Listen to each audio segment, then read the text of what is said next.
Hello, welcome to Nimbus IAS. My name is Vikram Sharma and today we are going to continue with our revision series from the perspective of HS Prelim Examination 2023.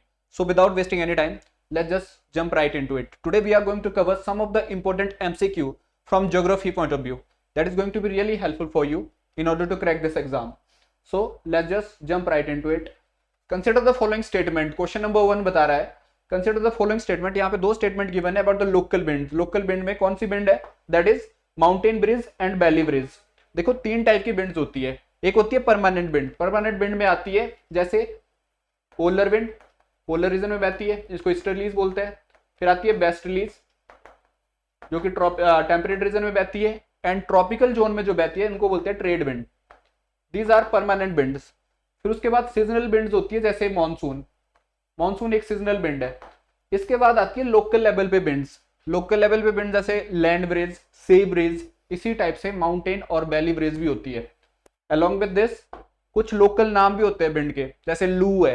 अगर northern India की बात करें तो वहां पे उसको लू बोलते हैं लोकल विंड को। ऐसे ही डिफरेंट लेवल पे, वर्ल्ड लेवल पे डिफरेंट डिफरेंट नाम रखे गए हैं लोकल विंड के। ठीक है, उनको डिस्कस करेंगे आने वाले क्वेश्चन में। बात करते हैं इन दो स्टेटमेंट की। Valley bridge flow during the day from valley towards the mountain. ये कह रहा है कि जो वैली ब्रिज है, जो विंड जो है वैली से माउंटेन की तरफ फ्लो करती है, वो कब फ्लो होती है? During the day. मान लो ये है माउंटेन, ये है आपकी वैली। वैली होती है घाटी। ठीक है, यहां पे दिन की बात हो रही है। अब दिन के टाइम पे क्या होता है, माउंटेन ज्यादा हीटेड हो जाता है, यहां पे इसका टेम्परेचर ज्यादा होता है कंपेयर टू दिस वैली। अब यहां पे हमने देखा है कि टेम्परेचर का इनवर्स रिलेशन है किसके साथ? प्रेशर के साथ। मतलब जितना ज्यादा प्रेशर बढ़ेगा, एटमॉस्फेरिक प्रेशर की बात हो रही है, उतना ज्यादा टेम्परेचर घटेगा। ठीक है, इसकी बात हो रही है यहाँ पे। तो यहाँ पे क्या होगा, जितना ज्यादा यहाँ पे टेम्परेचर बढ़ेगा ड्यू टू इंसोलेशन, तो यहाँ पे टेम्परेचर बढ़ने की वजह से प्रेशर कैसा होगा? Low pressure. प्रेशर कैसा होगा? लो। विंड के प्रेशर की बात हो रही है। यहां अगर बात करें इसके रिस्पेक्ट में तो टेम्परेचर कैसा होगा? यहाँ पे दिन में कम होगा। इसकी रिस्पेक्ट में बात कर रहे हैं हम। ठीक है, यहाँ पे लो टेम्परेचर होगा कंपेयर टू दिस। टेम्परेचर यहाँ पे कैसा है? हाई। यहाँ पे कैसा है? लो। अब यहाँ पे टेम्परेचर लो है तो प्रेशर कैसा होगा? प्रेशर कैसा होगा? हाई। प्रेशर हाई है तो यहाँ पे आपको समझने वाली बात यह है कि विंड कैसे फ्लो होती है from high pressure to low pressure. Wind जो है प्रेशर ग्रेडियंट को फॉलो करती है। विंड कहां से कहां फ्लो होती है? From high pressure to low pressure. It means day के टाइम पे, अगर दिन की बात करें तो दिन के टाइम पे विंड कहां से कहां तक फ्लो होनी चाहिए? दैट मींस हाई प्रेशर कहां है? वैली में, घाटी में हाई प्रेशर है compare to mountain. So wind का फ्लो कहां से कहां तक होना चाहिए? From valley towards the mountain. और जहां से विंड आ रही हो उसी के नाम पे विंड का नाम पड़ता है। इट मींस विंड का नाम क्या पड़ेगा? Valley bridge. और इसका दूसरा नाम है एनावेटिक विंड। इसको एनावेटिक भी बोलते हैं और माउंटेन ब्रिज को कैटावेटिक बोलते हैं। क्या बोलते हैं? एनावेटिक एंड कैटावेटिक। तो यहां पे जो वैली ब्रिज है that blow in day time, दिन में जो है चलती है। क्यों चलती है? बिकॉज यहां पे हाई प्रेशर क्रिएट होता है कंपेयर टू दिस माउंटेन, और as a result of which क्या होता है, यहां पे due to pressure gradient flow of the wind from valley towards the mountain. तो कहने का मतलब यह है कि ये जो स्टेटमेंट है गिवन, फर्स्ट स्टेटमेंट, ये बिल्कुल सही है। इसके जस्ट अपोजिट दूसरी स्टेटमेंट गिवन है, that is mountain bridge flows during the night from mountains towards the valley. Mountain bridge कौन सी होती है? जो माउंटेन से फ्लो करती है ऑब्वियसली। किसकी तरफ? वैलीज की तरफ, घाटी की तरफ। मान लो ये माउंटेन है, नाउ दिस इज वैली। तो यहां पे नाइट की बात हो रही है, ठीक है, रात की बात हो रही है। तो क्या क्या होगा, यहां पे टेम्परेचर इस सरफेस का, माउंटेन वाला जो सरफेस है, इसका टेम्परेचर जो है लो होगा। जितना गर्म था ये दिन के टाइम पे उससे ज्यादा लो हो जाएगा। कब? रात के टाइम पे, लो टेम्परेचर। और इसी के रिस्पेक्ट में यहां पे टेम्परेचर उतना लो नहीं होगा। तो यहां पे टेम्परेचर कैसा होगा? High temperature. इसके रिस्पेक्ट में बात कर रहे हैं हम। ऐसे तो टेम्परेचर यहां पे भी लो होगा, ठीक है, लेकिन इसके रिस्पेक्ट में अगर बात करें तो यहां पे टेम्परेचर कैसा होगा? हाई होगा। और यहां पे प्रेशर की अगर बात करें, बिकॉज टेम्परेचर और प्रेशर का इनवर्स रिलेशन है, अभी हम पढ़ चुके हैं, तो टेम्परेचर की अगर बात करें तो यहाँ पे हाई है, यहाँ पे लो है। प्रेशर की बात करें तो यहाँ पे जहां पे टेम्परेचर हाई है वहां पे प्रेशर कैसा होगा, लो प्रेशर। जहां पे क्या बोलता है टेम्परेचर लो है वहां पे प्रेशर क्या होगा, high pressure. It means wind का फ्लो कहां से कहां तक होना चाहिए, from high pressure to low pressure as per pressure gradient is concern. So इसका मतलब है कि विंड कहां से कहां तक फ्लो करेगी, माउंटेन टुवर्ड्स द वैली। तो विंड का नाम क्या पढ़ना चाहिए, दैट इज माउंटेन विंड, जहां से आ रही हो। जैसे हमारा जो मानसून आता है वो साउथ वेस्ट से आता है, उस वजह से उसको साउथ वेस्ट मानसून भी बोलते हैं, ठीक है। इट मींस इसको क्या बोलेंगे हम, माउंटेन ब्रिज। और माउंटेन ब्रिज का दूसरा नाम क्या बताया था मैंने, कैटावेटिक विंड। याद रखना, एनावेटिक किसको बोलते हैं और कैटावेटिक किसको बोलते हैं, ये कई बार एग्जाम में पूछा जाता है। तो इसका मतलब है कि दोनों ही स्टेटमेंट कैसी है, सही है। तो पूछा क्या गया है, करेक्ट कौन सी स्टेटमेंट है, कौन सी स्टेटमेंट करेक्ट है, one only, two only, one and two only, या फिर दोनों नहीं। इसका मतलब है दोनों स्टेटमेंट करेक्ट है, तो आंसर क्या होना चाहिए हमारा, सी, ठीक है। बात करते हैं सेकंड क्वेश्चन की। सेकंड क्वेश्चन में गिवन है कंसीडर द फॉलोइंग। यहां पे आपको 4 स्टेटमेंट गिवन है या फिर 4 नाम गिवन है, रीजन के कुछ लोकेशन है ये, और उनके रिगार्डिंग क्वेश्चन पूछा है कि which of the following lies above the Tropic of Cancer. देखो 3 लाइनें तो आपको पता ही होनी चाहिए, वैसे तो 5 लाइनें होती है, इमेजिनरी लाइन है लैटिट्यूड की। जैसे ये है 0 डिग्री लैटिट्यूड पे कौन सा, इक्वेटर, इक्वेटोरियल लाइन। इसी टाइप से यहां पे 23.5 डिग्री पे कौन सी लाइन है, ट्रॉपिक ऑफ कैंसर।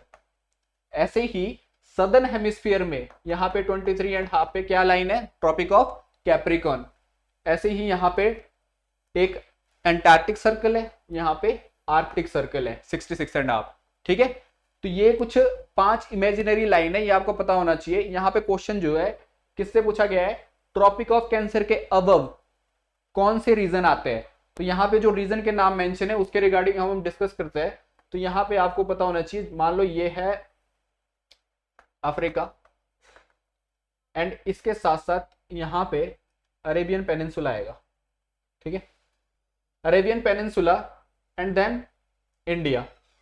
अब यहाँ पे बात क्या क्या हो रही है, कौन कौन सी रीजन की बात हो रही है। एक रीजन का नाम है gulf of Mannar. Gulf of Mannar कहाँ लाइज करता है, यहाँ अगर श्रीलंका की बात करें ये है इंडिया।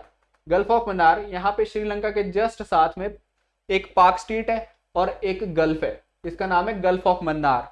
और ये जो है हमारा बायोस्फीयर रिजर्व में भी आता है, gulf of Mannar just between Sri Lanka and India. तो यहाँ पे गल्फ ऑफ मन्नार लाई करता है। एक और रीजन मेंशन है, इसका मतलब पहला रीजन यहाँ है, दूसरा रीजन कौन सा मेंशन है, स्टेट ऑफ हरमुज। हरमुज स्टेट कहाँ लाई करती है, यहाँ पे देखो ये है पर्शियन गल्फ, ये कौन सी गल्फ है, पर्शियन गल्फ। और जस्ट इसके यहाँ पे जो इसको कनेक्ट करती है विद ओमान, जो यहाँ पे गल्फ ऑफ ओमान है, बिकॉज यहाँ पे कंट्री है ओमान, यहाँ पे यमन है, यहाँ पे ओमान कंट्री है, ठीक है, और इसी के नाम से गल्फ ऑफ ओमान है। जहां से गल्फ ऑफ ओमान और पर्शियन गल्फ मिल रही है वहां पे एक स्टेट है, उस स्टेट को क्या बोलते हैं, स्टेट ऑफ हरमुज। कहने का मतलब है ये जो दूसरा रीजन मेंशन है ये यहाँ है गिवन हमारे मैप में, वर्ल्ड मैप जो है पूछा जाएगा इस तरीके से। तीसरी बात यहाँ पे पूछी जा रही है gulf of Aden. Gulf of Aden जो है वो कहाँ है, now if this is Africa, so इसका मतलब यहाँ पे मेडिटेरेनियन सी है और जस्ट ऊपर यूरोप है।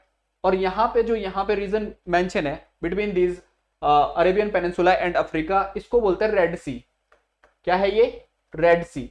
और रेड सी के जस्ट साथ में यहाँ पे एक गल्फ है, जैसे यहाँ पे गल्फ ऑफ ओमान है, यहाँ पे भी एक गल्फ है नीचे साउथ में, that is gulf of Aiden बोलते हैं इसको, ठीक है, गल्फ ऑफ एडन। और ये रेड सी से किससे सेपरेट होती है, बब अल मंदीब स्टेट है,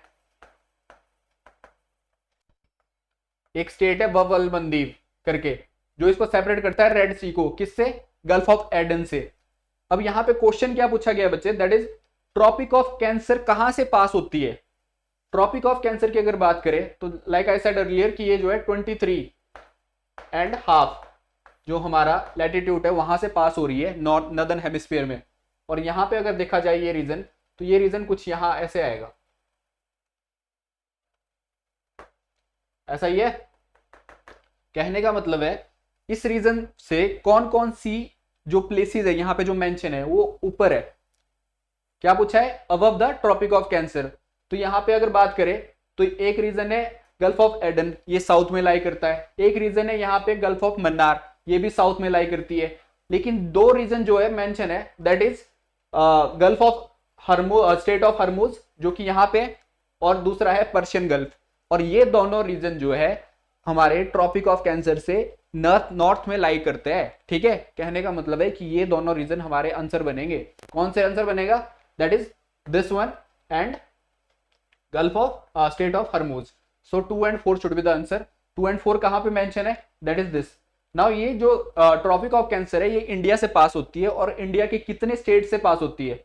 अगर इंडिया की बात करें, इंडिया में कितने स्टेट से पास होती है, स्टेट ये जो है गुजरात सबसे पहले, ठीक है, उसके बाद राजस्थान आता है, फिर उसके बाद एमपी आता है, उसके बाद क्या आता है छत्तीसगढ़, फिर झारखंड आएगा, फिर वेस्ट बंगाल आएगा, and then Tripura and Mizoram. कहने का मतलब है कि ये जो ट्रॉपिक ऑफ कैंसर है ये इंडिया के मिड से क्रॉस हो रही है। बस तो इंडिया को ट्रॉपिकल कंट्री बोलते हैं, लेकिन इंडिया के जस्ट मिड से पास हो रही है, और 8 स्टेट ऐसे है जहां से ये क्रॉस होती है, ये इमेजिनरी लाइन है। ठीक है, कौन सी लाइन की बात कर रहा हूं मैं, ट्रॉपिक ऑफ कैंसर। ये आ सकता है आपसे एग्जाम में पूछा जा सकता है ऐसा क्वेश्चन। ठीक है, आंसर क्या होना चाहिए हमारा इसका, 2 and 4, it means B should be the answer. बात करते हैं क्वेश्चन नंबर 3 की। क्वेश्चन नंबर 3 में क्या गिवन है, दो लिस्टें गिवन है, एक में प्रोसेस है और एक में उसकी डेफिनेशन है कि है क्या। सबसे पहले क्या होता है, जब सन की रे एंटर करती है हमारे अर्थ में, सन की रे जब हमारे अर्थ में एंटर करती है तो उससे जैसे प्रकाश आता है हमारे धरती पे, कहने का मतलब है उसको क्या बोलते हैं, जब सन की रे एंटर करती है हमारे अर्थ पे उसको बोलते हैं इंसोलेशन। क्या बोलते हैं, इंसोलेशन। सन की रे जब हमारे अर्थ पे एंटर करती है, कहने का मतलब है इंसोलेशन की डेफिनेशन क्या होनी चाहिए, डेफिनेशन पूछे यहाँ पे। इंसोलेशन की डेफिनेशन क्या होनी चाहिए, solar radiation which is intercepted by the earth. ऐसी सोलर रेडिएशन, ऐसी सन की रेडिएशन जो अर्थ के द्वारा इंटरसेप्ट की जाती है, रिसीव की जाती है एक तरह से। ठीक है, दैट इज इंसोलेशन बोलते हैं उसको। दूसरी बात आपको पता होना चाहिए, एक होता है रिफ्रैक्शन, एक होता है रिफ्लेक्शन। क्या डिफरेंस है रिफ्लेक्शन और रिफ्लेक्शन में। अगर डिफरेंस की बात करें इनमें, किनमें डिफरेंस क्या आएगा, एक होता है जब, 1 सेकेंड, एक होता है जब यहाँ पे रे जो है जब हिट करती है, मान लो कोई रे हिट कर रही है तो यहां से डायरेक्ट सरफेस पे वापस जाती है, इसको बोलते हैं रिफ्लेक्शन, रिफ्लेक्ट कर रही है। एक होता है जो ये जो रे एंटर कर रही है किसी मीडियम में, ये जो है वापस रिफ्लेक्ट नहीं करती, जस्ट बेंड कर जाती है दूसरे मीडियम में, या तो अवे फ्रॉम द सेंटर, या फिर नॉर्म, या फिर बिल्कुल इसके क्लोज। तो कहने का मतलब है इसको बोलते हैं रिफ्रैक्शन, रिफ्रैक्ट करना। ठीक है, जब ये वापस नहीं जाती है, जो रेडिएशन है जब वापस नहीं जाती है और कहीं हद तक डिफ्लेक्ट हो जाती है दूसरे मीडियम में एंटर करने के बाद, उसको बोलते हैं रिफ्रैक्शन। रिफ्रैक्शन जो है यहाँ पे अगर डेफिनेशन की बात करें रिफ्रैक्शन की, तो यहाँ डेफिनेशन दी है उसकी, the bending effect that occur when insolation enter the atmosphere.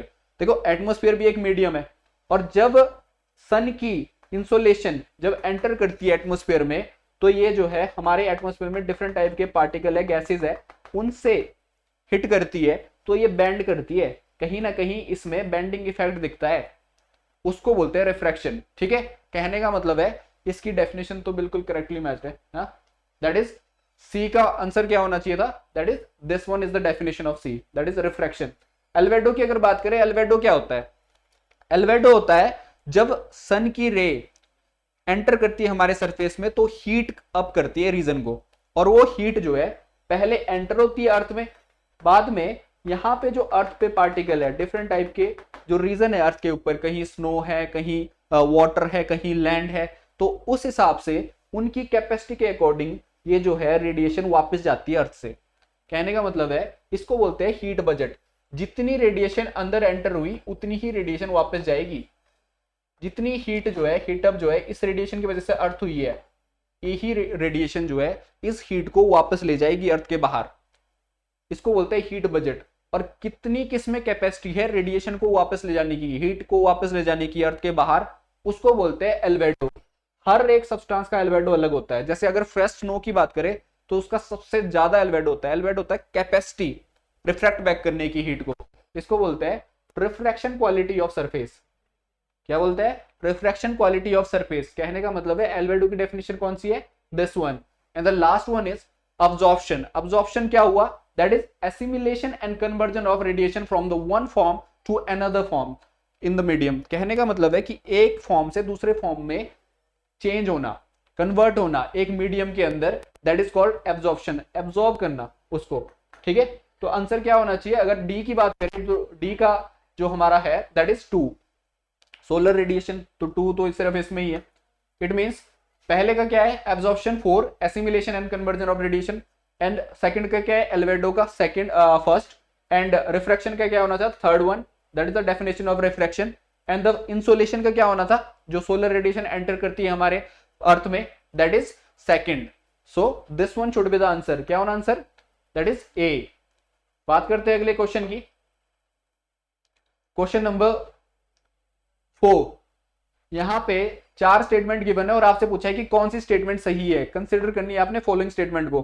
अगर स्टेटमेंट 1 की बात करें, स्टेटमेंट 1 में क्या गिवन है? Day and night are longest in June and December respectively in the northern hemisphere. देखो ये अगर अर्थ है तो यहाँ पे ऑब्वियसली इक्वेटर लाइन है, ठीक है। इसके नॉर्थ को बोलते हैं नॉर्दर्न हेमिस्फीयर, इसके साउथ को क्या बोलते हैं? Southern hemisphere. अगर सन की बात करें, सन की रेडिएशन की बात करें, तो सन जो है यहाँ पे कैसे मूव करता है?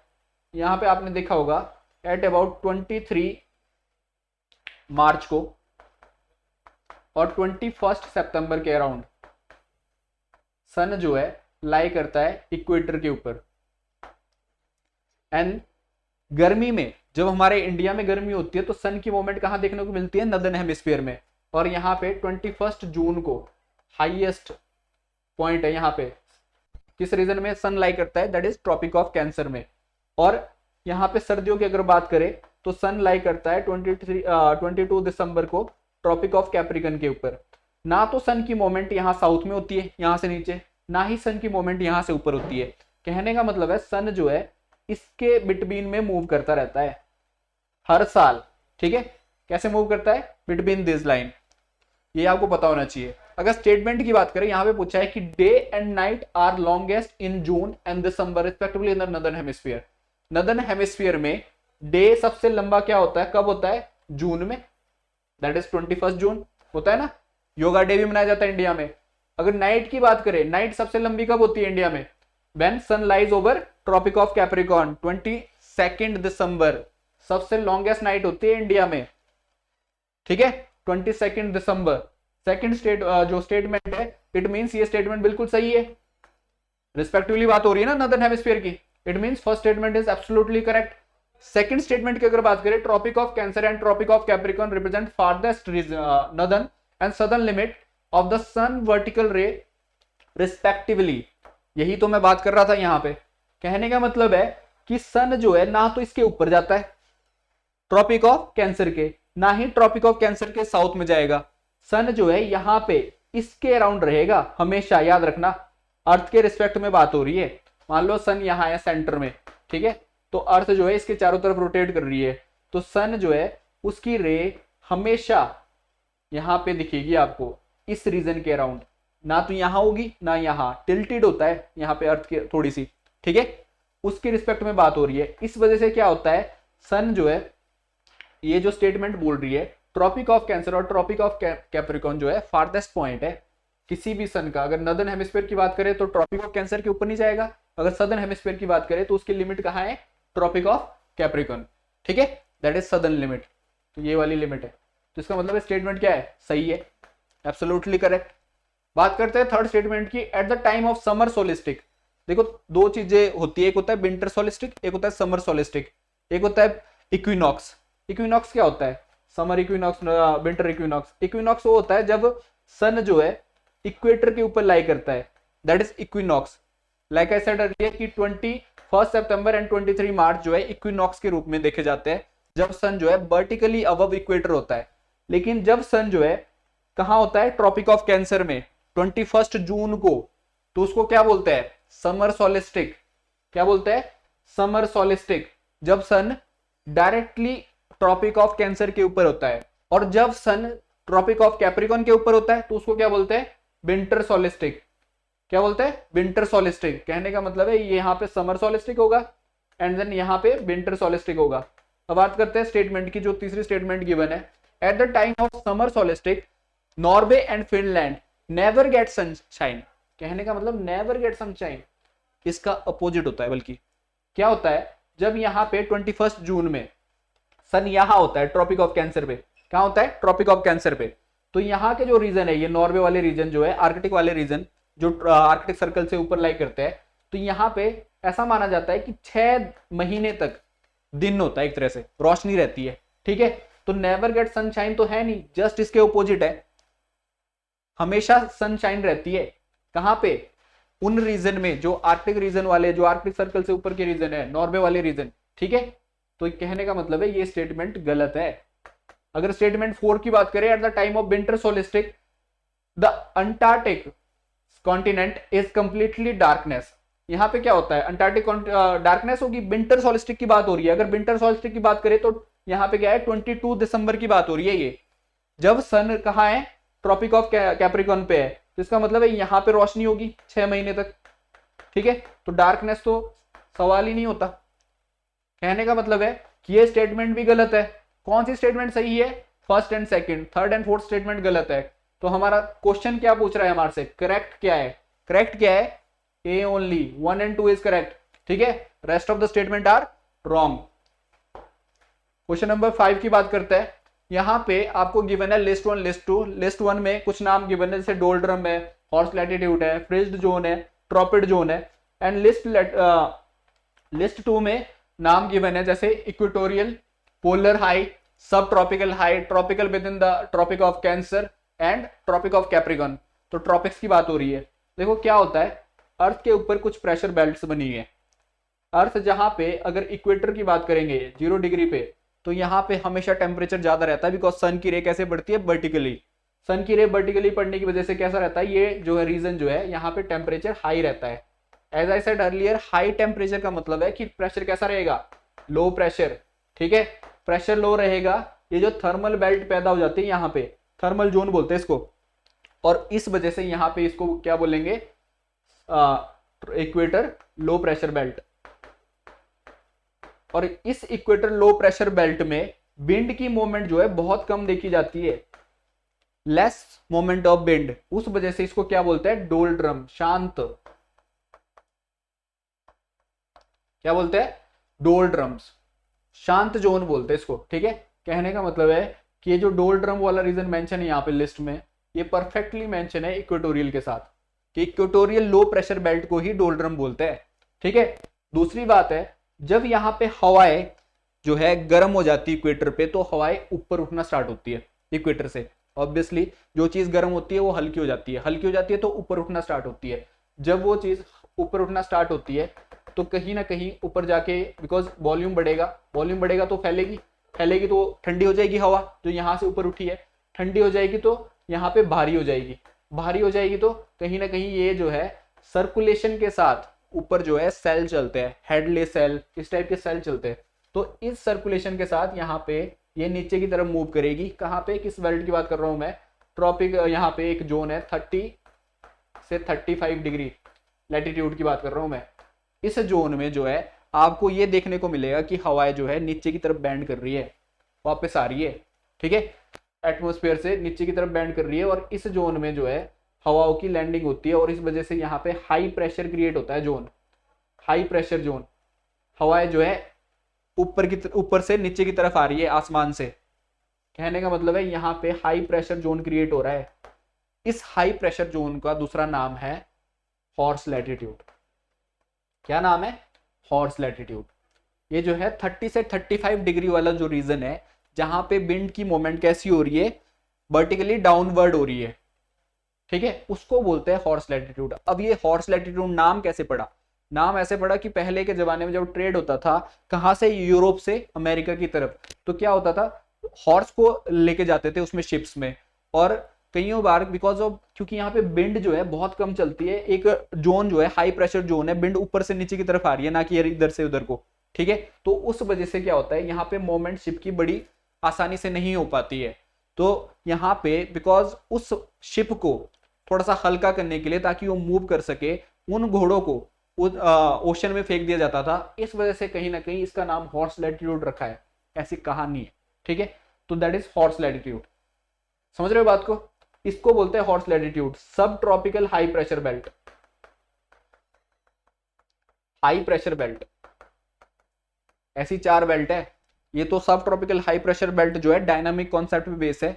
ऐसी ही एक बेल्ट है सब polar high low pressure belt, वो भी एक डायनामिक कॉन्सेप्ट पे बेस है।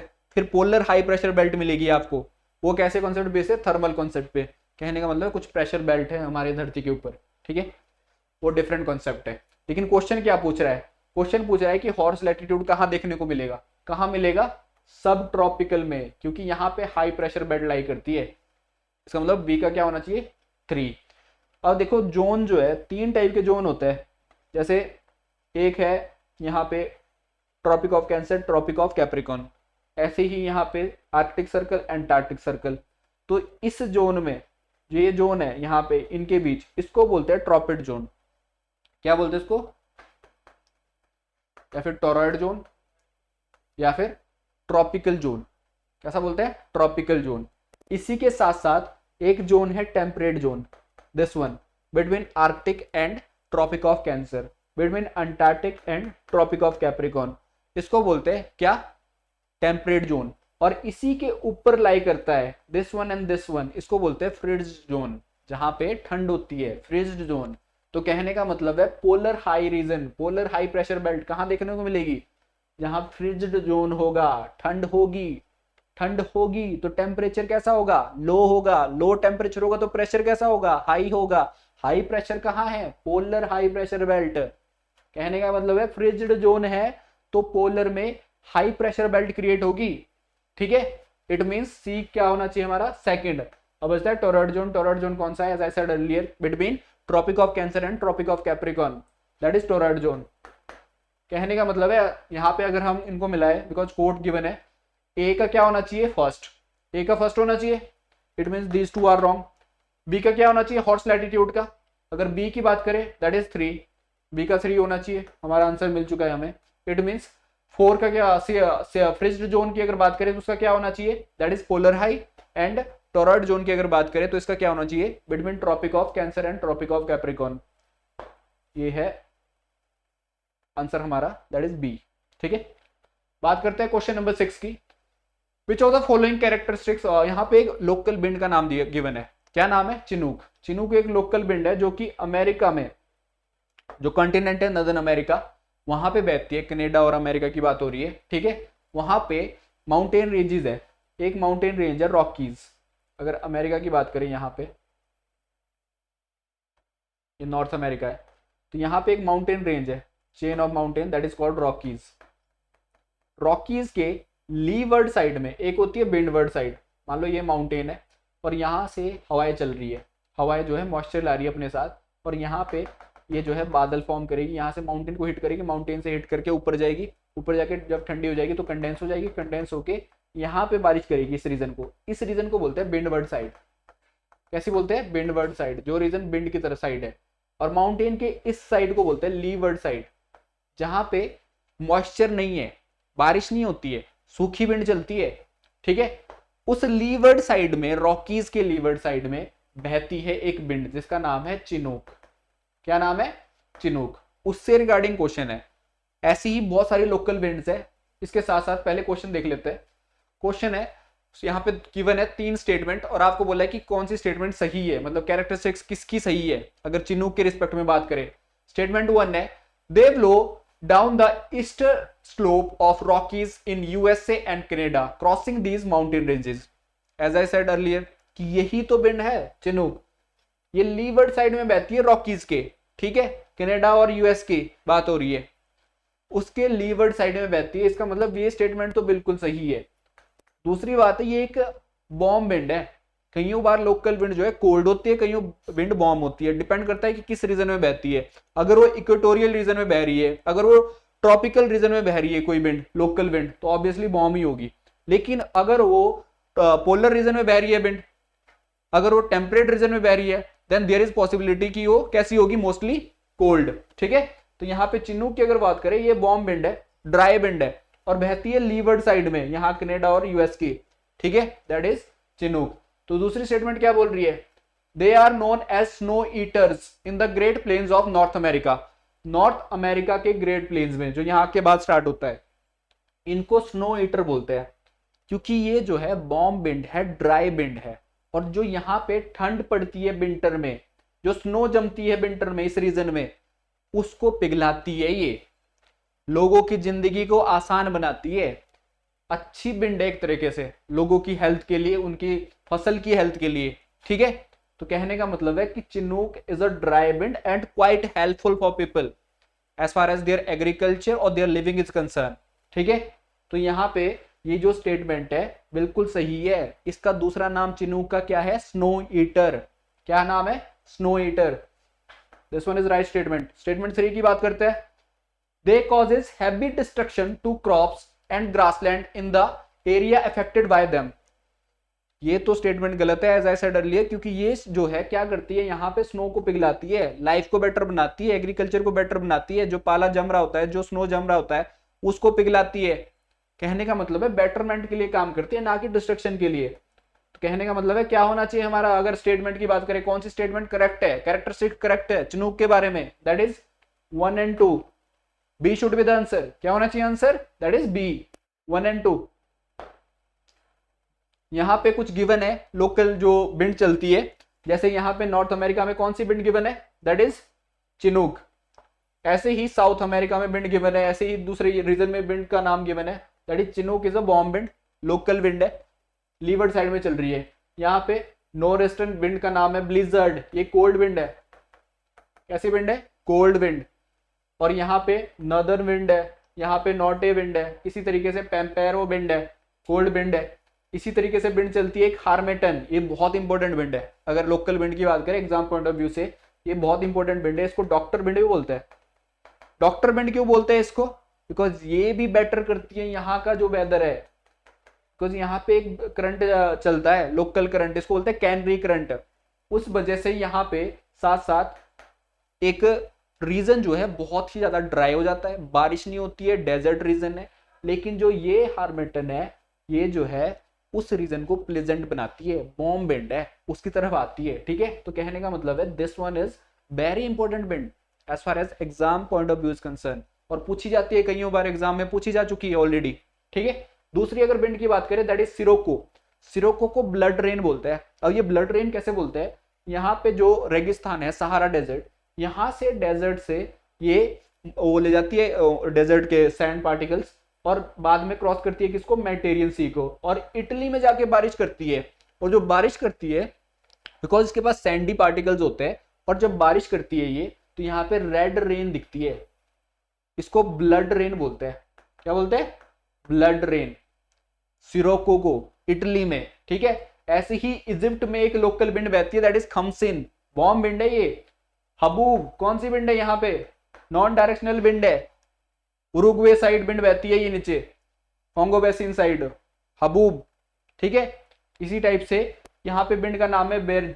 इसी टाइप से यहाँ पे लोकल जो कोल्ड विंड्स है, यहाँ पे मेंशन है मिस्ट्रल विंड मेंशन है, बोरा विंड मेंशन है, स्पेन और फ्रांस वाले रीजन में कोल्ड विंड में बहती है। यहाँ पे लेवेंटे विंड मेंशन है, यहाँ पे स्पेन और पुर्तगाल वाले रीजन में। इसी तरीके से बहुत सारी विंड्स मेंशन है, यहाँ पे बोरन विंड मेंशन है, खारा बोरन विंड मेंशन है, हेम मेंशन है, साउदर्ली मेंशन है। इस तरीके से ऑस्ट्रेलिया में जो सबसे इंपॉर्टेंट विंड है लोकल विंड की अगर बात करें, विग फिल्टर। और जहां पे चिनूक की बात करें, चिनूक के तर्ज पे ही एक एल्प्स रीजन है यहाँ पे यूरोप में, और एक विंड बहती है, इसको बोलते हैं फोहन। चिनूक की तरह ही काम करती है ये, लेकिन यूरोप में, ठीक है, फोहन। इसको भी स्नो ईटर बोलते हैं। समझ रहे हो बात को। तो ये जो है लोकल विंड्स के नाम है अराउंड द वर्ल्ड, और क्वाइट इंपॉर्टेंट है अगर एग्जाम की बात करें, ठीक है। क्वेश्चन नंबर 7 की अगर बात करें, क्वेश्चन नंबर 7 में यहां पे गिवन है ला नीनो और La Nina is suspected to have caused recent floods in Australia. How is La Nina different from El Nino. देखो एल नीनो और ला नीनो क्वाइट इंपॉर्टेंट है आप अगर बात करें इंडियन मॉनसून के पॉइंट ऑफ व्यू से। जब एल नीनो आता है तो इंडिया का मॉनसून कैसा रहता है, जब ला नीनो आता है तो इंडिया का मॉनसून कैसा है। जो अभी सीजन चल रहा है इंडिया में 2023 में, क्या वो एल नीनो है कि ला नीनो है, इसके बारे में थोड़ा जानते हैं। देखो अगर यहाँ पे बात करें इंडिया की, इंडिया रीजन है, यहाँ पे आपको देखने को मिलेगा पेनिनसुलर रीजन, यहाँ पे है अफ्रीकन, ठीक है, और यहाँ पे इंडियन ओशन मेंशन है, ठीक है, this one is Indian ocean. And इसके साथ साथ ये है रीजन, बात करें यहाँ पे ऑस्ट्रेलिया रीजन की, ऑस्ट्रेलिया के साथ साथ आपको देखने को मिलेगा यहाँ पे साउथ अमेरिका रीजन, पेरू, और यहाँ है ऑस्ट्रेलिया, ठीक है। तो क्या होता है यहाँ पे एक करंट चलता है, कोल्ड करंट है, उसको बोलते हैं हम्बोल्ट करंट। क्या बोलते हैं? हम्बोल्ट करंट या फिर पेरुवियन करंट। क्या बोलेंगे? पेरुवियन करंट या फिर हम्बोल्ट करंट। ये ओशन करंट है जो कि ज्यादातर कोल्ड होता है, लेकिन कईयों बार ऐसी एबनॉर्मल सिचुएशन होती है जब ये कोल्ड करंट जो है यहाँ पे वार्म कर देता है सरफेस को, इंस्टेड ऑफ कोल्ड यहाँ पे कोल्ड करंट की जगह वार्म करंट बहना स्टार्ट हो जाता है। कईयों बार ऐसी सिचुएशन देखने को मिलती है कि यहाँ पे जो है इस पैसिफिक ओशन के इस साइड में आपको वार्म करंट देखने को मिलता है, पेरू के जस्ट नजदीक, ठीक है, इक्वाडोर के जस्ट नजदीक यहाँ पे वार्म करंट देखने को मिलता है। और जब वार्म करंट बहता है तो टेम्परेचर कैसा रहेगा? ज्यादा होगा। टेम्परेचर ज्यादा होगा तो प्रेशर कैसा होगा? लो होगा। प्रेशर लो होगा कंपेयर टू दिस रीजन। यहाँ पे प्रेशर कैसा होगा? इसके रिस्पेक्ट में हाई। टेम्परेचर कैसा होगा? लो। और कहने का मतलब है जो हमने प्रेशर ग्रेडियंट कॉन्सेप्ट पढ़ा था, जो विंड का कॉन्सेप्ट है कि विंड हमेशा कैसी चलती है? High pressure to low pressure. तो विंड जो है ऑस्ट्रेलिया से कहां को जाएगी? To south America. ऑस्ट्रेलिया से किधर को जाएगी? अमेरिका की साइड। और अगर विंड का मोमेंट जो है यहां से यहां को जा रहा है, विंड जो है इधर को जा रही है, तो यहाँ पे समर में आपको कैसे देखने को मिलेगा? समर में अगर बात करें तो इंडिया में मानसून आता है, आपको पता है इंडिया में 1 जून को हिट करता है मानसून केरल में। लेकिन यहाँ पे विंड की मूवमेंट कैसे देखने को मिल रही है कि विंड जो है अपने साथ मॉइस्चर किधर को ले जा रही है? बिकॉज यहाँ पे लो प्रेशर क्रिएट हो रहा है, तो विंड जो है मूवमेंट कहां से हो रही है? This region to this region. कहने का मतलब है कि मॉइस्चर किधर को कैरी कर रही है wind? Towards America, south America की अगर बात करें तो कहने का मतलब है यहाँ पे यहाँ आएंगे स्टॉर्म्स, यहाँ होगी फ्लड, यहाँ होंगे सारे रेनफॉल जितनी होनी है। और इंडिया में अगर देखा जाए इसका रेपरकर्जन क्या देखने को मिलेगा? इंडिया में होगा लो मॉनसून। कैसा होगा? मॉनसून कम होगा, बारिश कम होगी, ड्राई सिचुएशन पैदा हो जाएगी, ठीक है, ड्रॉट सिचुएशन देखने को मिलेगी इंडिया में। इस कॉन्सेप्ट को बोलते हैं एल नीनो या फिर एल नीना, ठीक है, this is called El Nino. समझ रहे बात को? इसी के जस्ट अपोजिट कॉन्सेप्ट है ला नीनो। ला नीनो के टाइम पे क्या होता है? ऑस्ट्रेलियन बेल्ट में यहां पे लो प्रेशर जोन होता है, और यहां पे नॉर्मली जैसा करंट बहता है, कैसा करंट बहता है? Cold current. कोल्ड करंट बहने से क्या होता है? टेम्परेचर कैसा होगा? लो होगा। टेम्परेचर लो होगा, प्रेशर कैसा होगा? हाई होगा। प्रेशर हाई होगा तो विंड कहां से कहां फ्लो होती है? High pressure to low pressure. High pressure in the sense यहाँ पे अमेरिकन रीजन में हाई प्रेशर है, यहाँ पे लो प्रेशर है। विंड का फ्लो किधर को होगा? Towards Australia. विंड का फ्लो ऑस्ट्रेलिया की तरफ होगा तो ऑस्ट्रेलिया की तरफ से विंड जो है इधर को बहेगी, यहाँ को बहेगी, और यहाँ पे विद द रोटेशन ऑफ अर्थ यहां से यहां को देखने को मिलेगी आपको। ये है कोरोलिस फोर्स। आपको ऐसी विंड देखने को मिलेगी, डिफ्लेक्ट होगी टुवर्ड्स इंडिया। इसको बोलते हैं साउथ वेस्ट मॉनसून। इक्वेटर के साथ डिफ्लेक्ट हो जाएगी, ठीक है। और ये है ला नीना कॉन्सेप्ट, जहां पे इंडिया में मॉनसून जो है ज्यादा आता है। कहने का मतलब है अगर तो सीजन ला नीना है तो इंडिया में मॉनसून कैसा होगा? ज्यादा होगा, बारिश ज्यादा होगी, ठीक है, फ्लड देखने को मिलेंगे इंडिया में। लेकिन अगर एल नीनो की बात करें तो इंडिया में ड्रॉट देखने को मिलेंगे। उसके बारे में आपको पता होना चाहिए। अब बात करते हैं इन दो स्टेटमेंट की जो यहाँ पे गिवन है, और पूछा है कि कौन सी स्टेटमेंट करेक्ट है। ला नीनो की बात करते हैं। La Nino is characterize by unusually cold ocean temperature in the equatorial Indian Ocean. अब ये कोल्ड टेम्परेचर की तो बात कर रहा है, जो कि होना चाहिए, बिल्कुल कोल्ड टेम्परेचर तो होना चाहिए, ठीक है, कोल्ड ओशन टेम्परेचर। बाद में से लिखा है कि इक्वेटोरियल इंडियन ओशन, क्या ये इंडियन ओशन में होना चाहिए? नो, पैसिफिक ओशन में होना चाहिए। ये पैसिफिक ओशन में जहां पे हम्बोल्ट करंट बहता है, जहां पे पेरुवियन करंट बहता है, वहां पे होना चाहिए कैसा टेम्परेचर?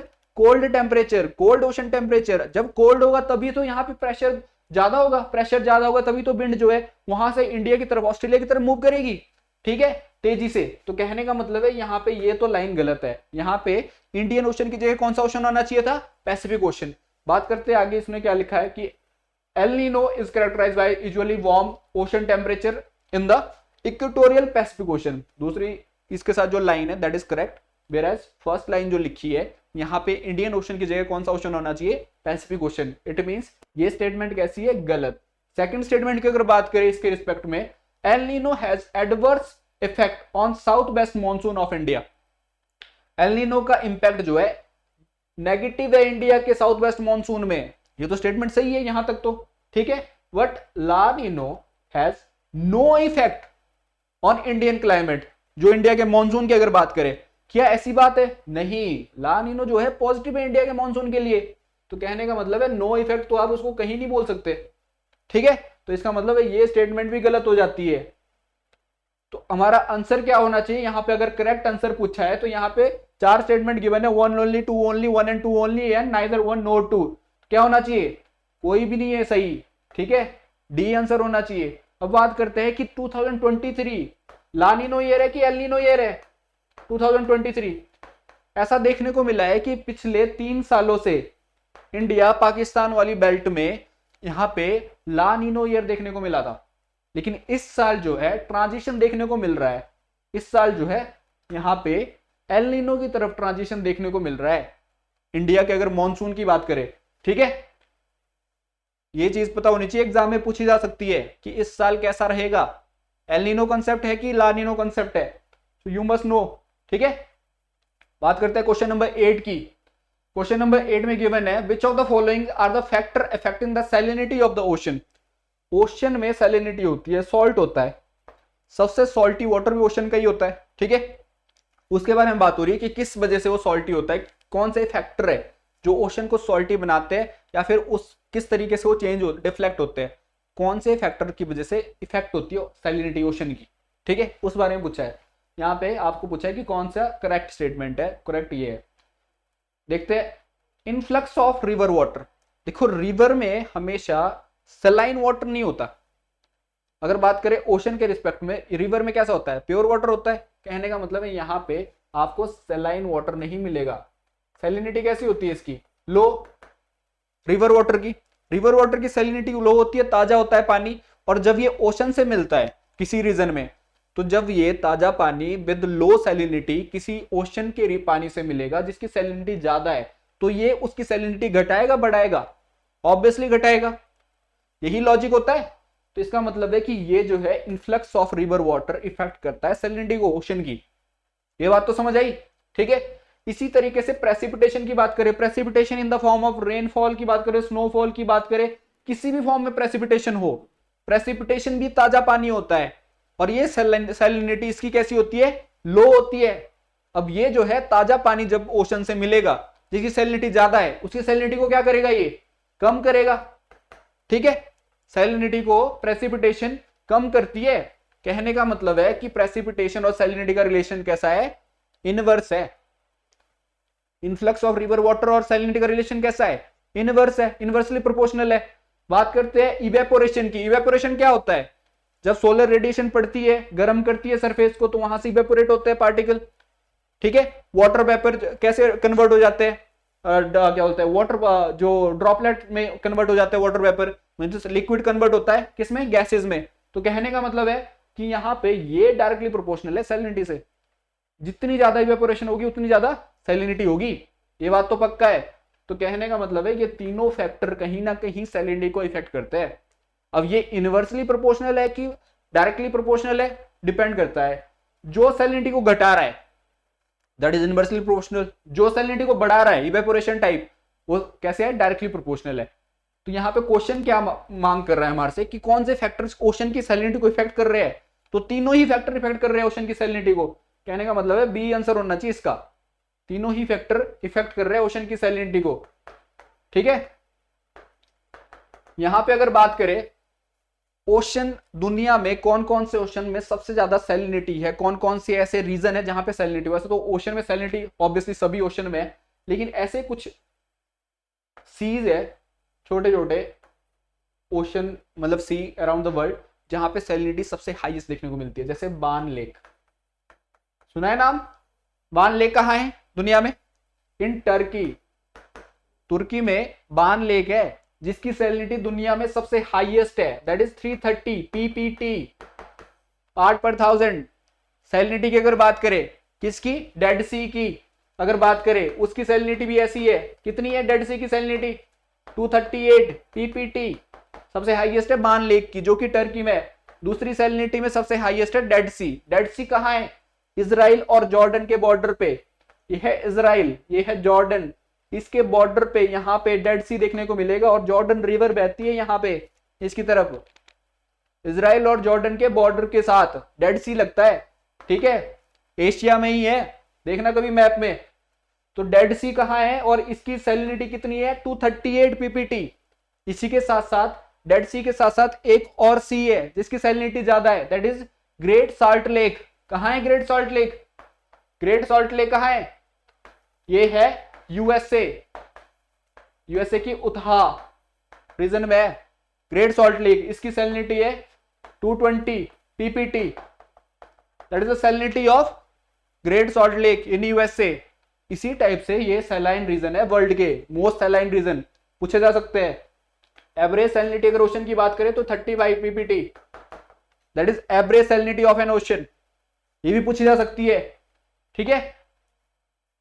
तो यहां पे आंसर क्या होना चाहिए हमारा? That is B. यहां पे नंबरिंग में लिखा है इसको ए बी सी डी, ये आंसर क्या होना चाहिए? 1 2 3, that should be B only. बात करते हैं क्वेश्चन नंबर 9 की। क्वेश्चन नंबर 9 में गिवन है कंसिडर द फॉलोइंग स्टेटमेंट। यहां पे एजर्शन और रीजन गिवन है। Now you have to understand कि इस टाइप के क्वेश्चन भी पूछे जा सकते हैं। यू हैव टू जज कि यहां पे जो रीजन है क्या वो वैलिड रीजन है जो हमारी एजर्शन दी हुई है उसके पीछे, ठीक है। इस टाइप से आपको स्टेटमेंट पढ़नी है कि एजर्शन क्या पूछा है यहां पे।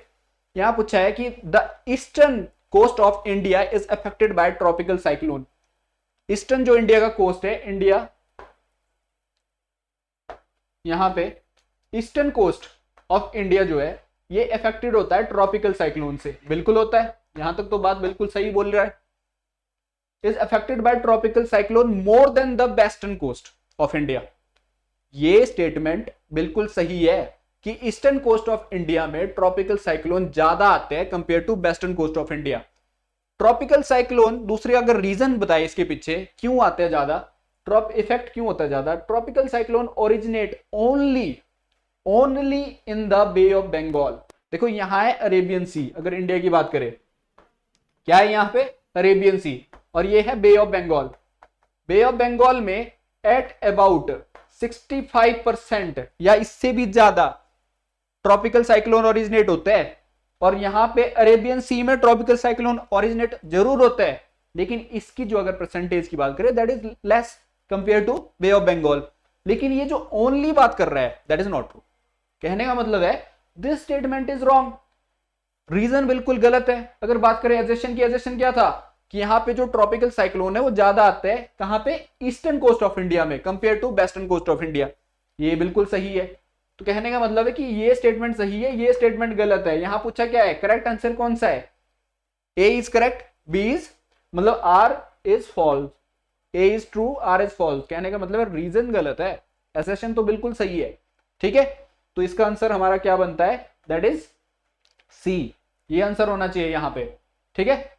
यहां पे नंबरिंग गिवन है, वैसे ए बी सी डी है ये। बात करते हैं क्वेश्चन नंबर 10 की। With reference to the tropical and extra tropical cyclone consider the following statement. यहां पे आपको 4 स्टेटमेंट गिवन है एंड आपसे पूछा है कि कौन सी स्टेटमेंट करेक्ट है। Tropical and sub tropical cyclone क्या होता है? Tropical and extra tropical cyclone. देखो जो साइक्लोन जो है Tropic of Cancer and Tropic of Capricorn के बीच आता है इसको बोलते हैं ट्रॉपिकल साइक्लोन। और जो साइक्लोन जो है इसके ऊपर टेम्परेट रीजन में आता है, टेम्परेट रीजन में आता है, that is called extra tropical cyclone. क्या बोलते हैं उसको? Extra tropical cyclone. उसके बारे में बात हो रही है ये टेम्परेट साइक्लोन के बारे में। एक है टेम्परेट साइक्लोन, एक है ट्रॉपिकल साइक्लोन, जो कि डिस्टिंग्विश होते हैं एक दूसरे से बहुत सारे प्रॉपर्टी के बेस पे, लेकिन लोकेशन के बेस पे तो होते ही है सबसे पहले तो, ठीक है। ये पहले स्टेटमेंट पढ़ते हैं कि स्टेटमेंट बोल क्या रही है। ये पहली स्टेटमेंट बोल रही है the extra tropical cyclone have a clear frontal system. Front बनाते हैं ये cyclone, that is not present in tropical cyclone. आपने याद रखना है कि ट्रॉपिकल साइक्लोन बनते कैसे हैं। ट्रॉपिकल साइक्लोन जो बनते हैं that is based on thermal concept, कि यहाँ पे जो है टेम्परेचर बढ़ जाएगा एट अराउंड 27 डिग्री सेल्सियस। ठीक है, यहाँ पे टेम्परेचर बढ़ने की वजह से प्रेशर कैसा होगा, लो होगा, लो प्रेशर क्रिएट हो जाएगा। तो विंड जो है कहां से कहां तक ट्रेवल होती है, high pressure to low pressure. आसपास प्रेशर ज्यादा है, यहाँ प्रेशर लो है सेंटर में। जब विंड जो है आसपास से सेंटर की तरफ मूव करेगी और ड्यू टू कोरियोलिस फोर्स जो है, due to rotation of earth, यहाँ पे ये मोमेंट कंटिन्यू रहेगी और ऊपर तक चली जाएगी ट्रोपोपोज तक। ठीक है, this is called tropical cyclone. ये ओरिजिनेट होता है ट्रॉपिकल रीजन में। अगर टेम्परेट साइक्लोन की बात करें या फिर एक्स्ट्रा ट्रॉपिकल साइक्लोन की बात करें, उसका कॉन्सेप्ट ऐसा नहीं है। उसका कॉन्सेप्ट कैसा है एक्स्ट्रा ट्रॉपिकल साइक्लोन का, वो जो है फ्रंट बनाता है। और फ्रंट कैसा होता है, फ्रंट होता है boundary between air masses, air का गोला। कहने का मतलब है एक बहुत बड़े रीजन में कुछ प्रॉपर्टीज मिलती है, चाहे ह्यूमिडिटी की बात करें चाहे टेम्परेचर की बात करें। जब इनका मिक्सचर होता है, equal temperature equal humidity over a larger area, उसको बोलते हैं एयर मास। ये वार्म भी हो सकता है, कोल्ड भी हो सकता है। जब वार्म एयर मास और कोल्ड एयर मास के बीच का फासला घटता जाता है, यहां पे एक बॉर्डर होता है, इसको बोलते हैं फ्रंट। ठीक है, और ये जो है वार्म एयर मास ट्राई कर रहा है इधर को जाने की, कोल्ड एयर मास ट्राई कर रहा है इधर आने की। हमेशा लोग जो है इक्विलिब्रियम में जीना पसंद करते हैं, ऐसे ही ये भी इक्विलिब्रियम में रहना चाहता है। ठीक है, मिक्स होना चाहता है। और इस मिक्स होने की क्रिया में सबसे पहले ये स्टेशनरी फ्रंट बनाएगा, उसके बाद जो है यहाँ पे कोल्ड फ्रंट देखने को मिलेगा, वार्म फ्रंट देखने को मिलेगा, ऑक्यूलेटेड फ्रंट देखने को मिलेगा। फ्रंट होता है बाउंड्री और वो बैंड होती जाती है, और इस बाउंड्री को जैसे जैसे ये बैंड होगी वैसे वैसे यहाँ पे आपको देखने को मिलेगा कि यहाँ से हवा जो है हट चुकी है, वार्म हवा, और वार्म विंड जो है ऊपर उठ चुकी है सरफेस से, और यहाँ पे एक साइक्लोन क्रिएट हो गया है। उस साइक्लोन को बोलते हैं एक्स्ट्रा ट्रॉपिकल साइक्लोन। कहने का मतलब है कि ये जो टेम्परेट साइक्लोन है ये एयर मास से ओरिजिनेट हो रहा है और ये फ्रंट बना रहा है between cold and warm air. ठीक है, फ्रंट पैदा हो रहा है, उस फ्रंट की वजह से ये जो है एक्स्ट्रा ट्रॉपिकल साइक्लोन बन रहा है। और अगर ट्रॉपिकल साइक्लोन की बात करें, वो जो है थर्मल कॉन्सेप्ट है। कैसा कॉन्सेप्ट है, थर्मल कॉन्सेप्ट। सो यहां पे थर्मल कॉन्सेप्ट को अलग करते हुए बात करते हैं इसकी, extra tropical cyclone have a clear frontal system whereas it is not present in tropical cyclone। तो पहली स्टेटमेंट तो हमारी कैसी है, एब्सोल्युटली करेक्ट। पहली स्टेटमेंट कैसी है, ट्रू है। दूसरी स्टेटमेंट की बात करें, extra tropical cyclone move from east to west whereas tropical cyclone move from west to east। now it is a reverse statement here। यहां पे बात हो रही है कि ईस्ट टू वेस्ट कौन सा साइक्लोन मूव करता है और वेस्ट टू ईस्ट कौन सा साइक्लोन मूव करता है। देखो, जो एक्स्ट्रा ट्रॉपिकल साइक्लोन होता है उसकी मूवमेंट ईस्ट टू वेस्ट नहीं होती, उसकी मूवमेंट वेस्ट टू ईस्ट होती है। कैसा मूव करता है वो, वेस्टर्न साइड से ईस्टर्न साइड की तरफ। ये है वर्ल्ड, यहाँ इक्वेटर।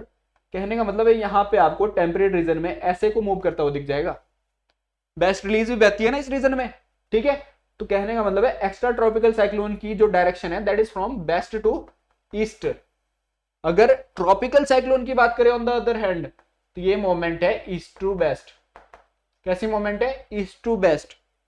ट्रॉपिकल साइक्लोन जो है बहुत डिस्ट्रक्टिव होता है compare to temperate cyclone, compare to extra tropical cyclone. Tropical cyclone का एरिया कम हो सकता है, किससे, टेम्परेट साइक्लोन से। ट्रॉपिकल साइक्लोन जो है वो ओरिजिनेट होता है सिर्फ कहां, ओशन के अंदर, सी के अंदर। लेकिन अगर टेम्परेट साइक्लोन की बात करें तो उसका ऐसा नहीं है।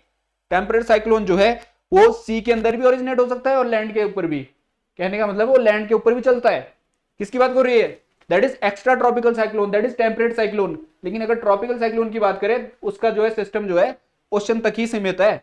आपने देखा होगा इंडिया के बॉर्डर में बारिश होती है जब साइक्लोन आता है। अभी रिसेंटली कौन से साइक्लोन आए थे, एक मोखा साइक्लोन आया था।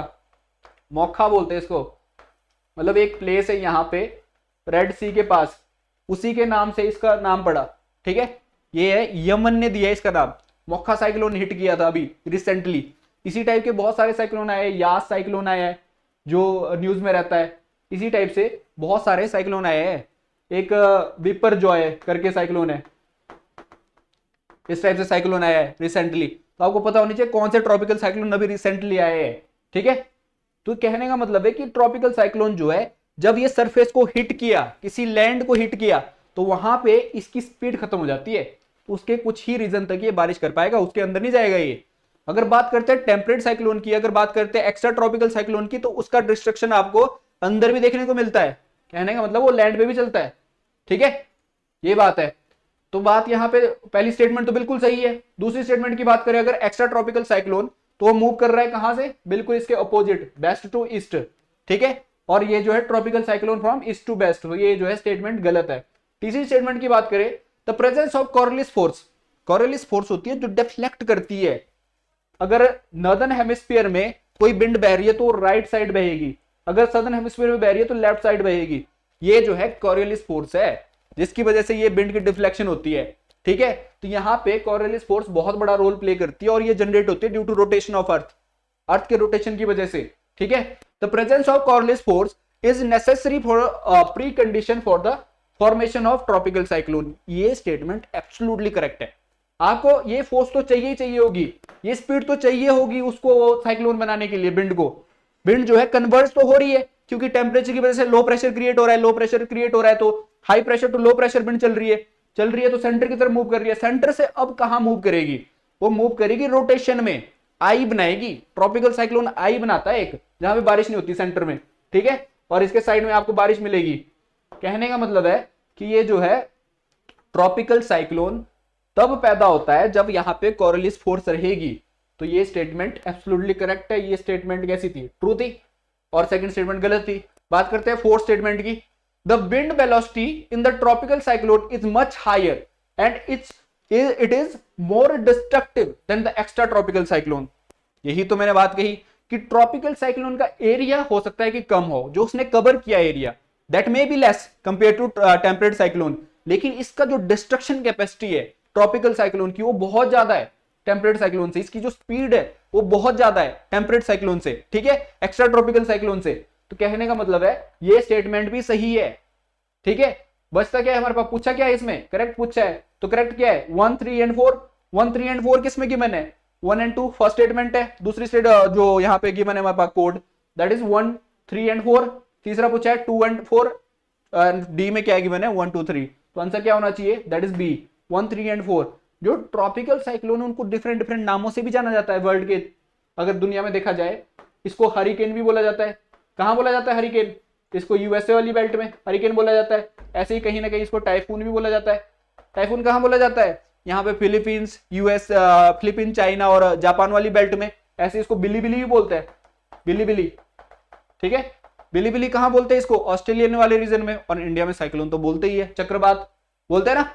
तो यहाँ पे कहने का मतलब है इसके डिफरेंट डिफरेंट नाम है ऑल ओवर द वर्ल्ड, किसके, ट्रॉपिकल साइक्लोन के। और ट्रॉपिकल साइक्लोन से क्वेश्चन पूछा जा सकता है। ट्रॉपिकल साइक्लोन के साथ साथ आपको पता होना चाहिए एंटी साइक्लोन क्या होता है, जस्ट अपोजिट होता है साइक्लोन के।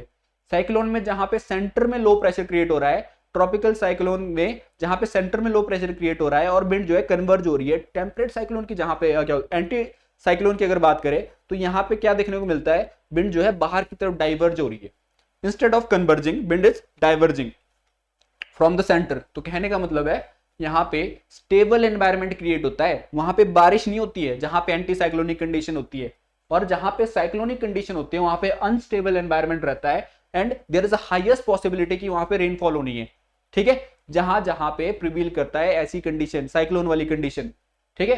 तो यहाँ पे हमारा आंसर क्या था, that is B 1, 3 and 4। That's it for today, thank you आज के लिए, और इसी तरीके से हम आपको और नए लेक्चर लाते रहेंगे। Please share, like and subscribe to this video, thank you.